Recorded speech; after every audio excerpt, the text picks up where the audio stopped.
Assalamualaikum warahmatullahi wabarakatuh. Perkenalkan, nama saya Suci Amelia Daha, NIM 1938007, dan sebelah kanan saya Yuniarti dengan NIM 1938016. sebelah kiri saya Tazkiyatul Rahmah dengan NIM 1938032. Baiklah, di sini kami akan mempresentasikan hasil diskusi kami yang berjudul Pembangunan Berkelanjutan AMDAL.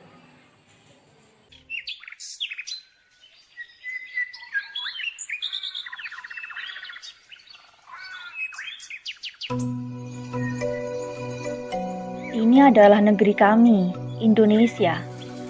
Indonesia adalah negara maritim dan agraris yang memiliki luas sawah hingga 7,46 juta hektar.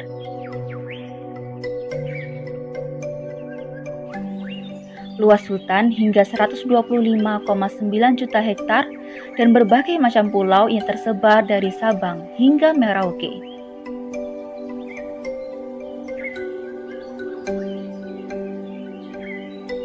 Seiring berjalannya waktu, pembangunan pabrik, gedung bertingkat, bangunan pembangkit listrik, pemukiman penduduk yang pesat, villa, dan proyek bangunan besar menghiasi negeri ini. Sekilas tampak megah dan bermanfaat bagi kebutuhan hidup masyarakat. Akan tetapi, semua pembangunan tersebut menjadi ancaman buruk ketika melanggar peraturan dampak lingkungan.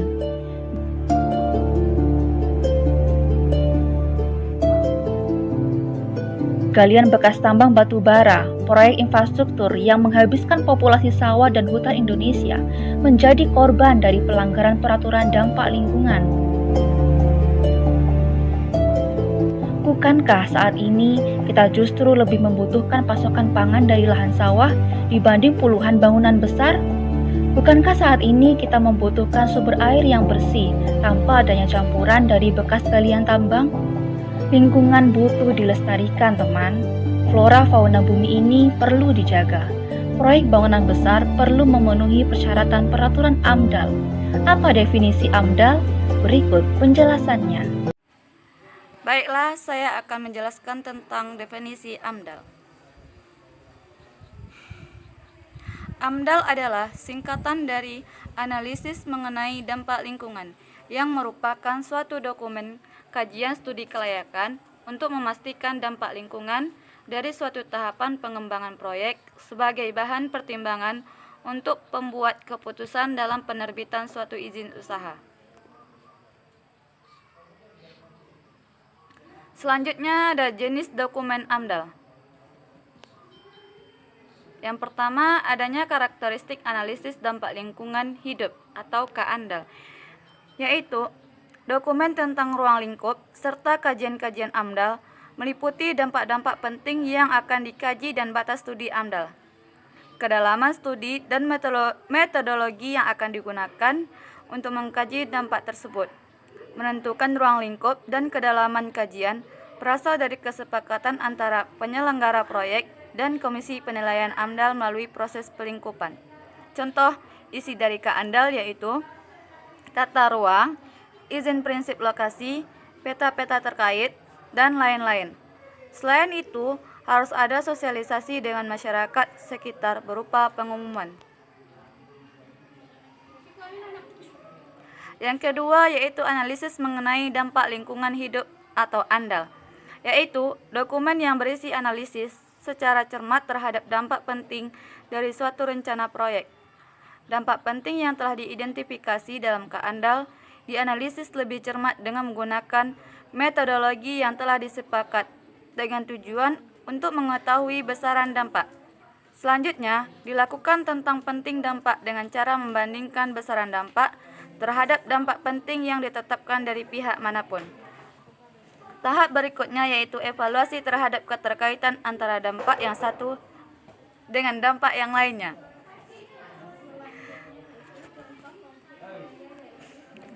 Selanjutnya yang ketiga yaitu Rencana Pengelolaan Lingkungan Hidup atau RKL, yaitu dokumen yang memuat upaya-upaya untuk mencegah, mengendalikan dan menanggulangi dampak negatif dan memaksimalkan dampak positif atau suatu proyek.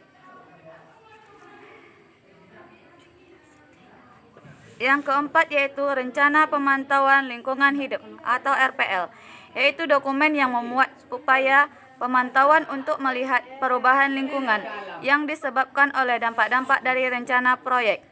Hasil pemantauan digunakan untuk efektivitas upaya pengelolaan proyek yang telah dilakukan, kepatuhan terhadap pelaksanaan proyek lingkungan hidup, dan dapat digunakan untuk analisis dampak yang digunakan dalam kajian AMDAL.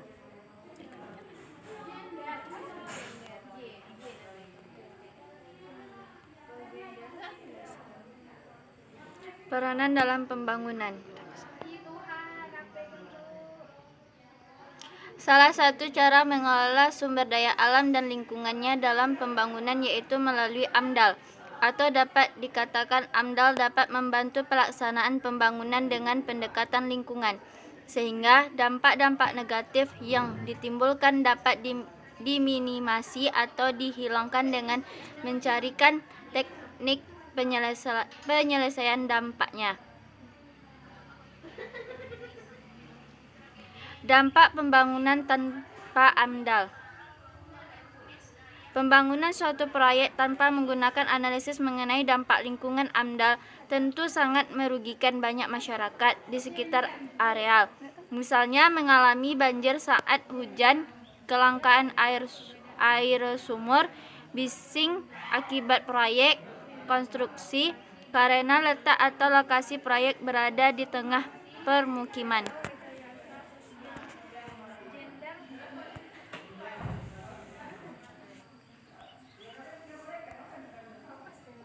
Definisi pembangunan berkelanjutan.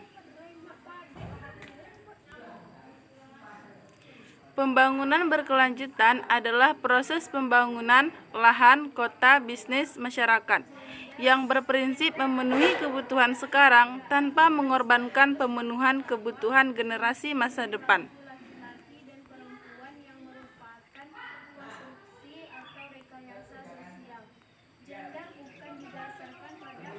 Pembangunan berkelanjutan terdiri dari 3 utama, yakni ekonomi, sosial, dan lingkungan yang saling bergantung dan memperkuat.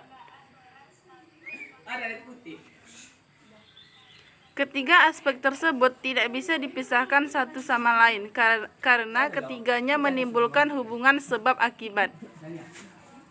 Sudah saatnya Indonesia menerapkan pembangunan berkelanjutan. Pembangunan berkelanjutan adalah melakukan pembangunan untuk memenuhi kebutuhan saat ini tanpa mengorbankan kebutuhan untuk generasi di masa mendatang.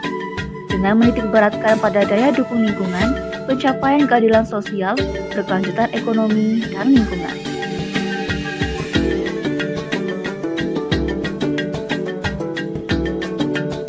Penerapan pembangunan seperti solar sharing, greenhouse, merupakan contoh dari pembangunan berkelanjutan yang memiliki manfaat besar bagi masa depan.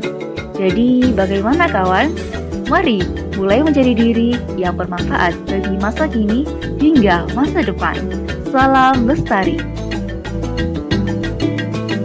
Baiklah, itulah tadi hasil dari presentasi kami.